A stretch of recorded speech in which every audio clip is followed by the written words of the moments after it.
idli at the end of the day is a commodity. There are no rules defining this is what idli is. It's not like Scotch whiskey where, there are governing rules. So anybody can kind of make an idli.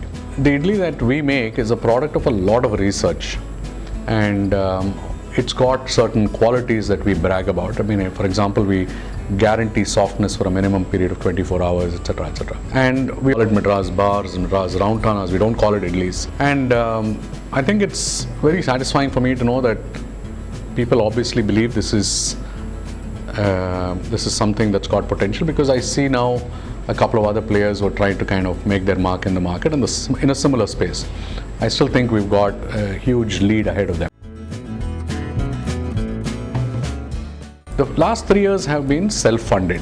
It helped that I was doing this out of my own house. I didn't have to pay a rent. It's something that I'm going to now have to deal with as we now look to move out into a slightly larger premises. So it's not your formal office in that sense, but when you start off, these are some of the concessions you have to be ready for.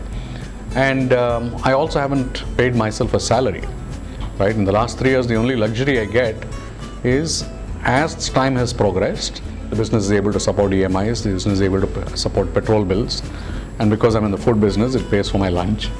But it's been more intangibles that I'm slowly taking out, but I'm optimistic that, it'll all kind of come back.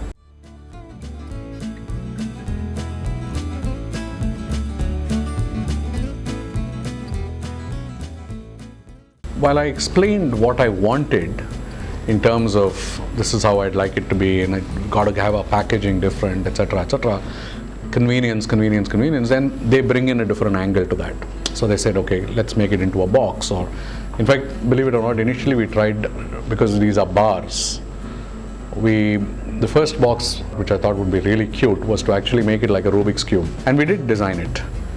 Then I realized it was not the most convenient thing to carry around. So then we dumped that. And so while we were sitting and figuring out what's the best way to stock this or stack this, I suddenly remembered my school days where you'd walk off to an exam or walk off after an exam, more importantly, with just a Camlin box. You just shove it into your pant pocket and you'd go running. So suddenly it struck me, why can't I carry my food in my pocket? Crazy question. But Arvind Athreya took it seriously. And so he said, why not? And he came back with some designs, and today, for the first time, we actually managed to put out a box which you can actually shove into your trouser pocket or whatever. And it's a regular meal, you can sit down comfortably.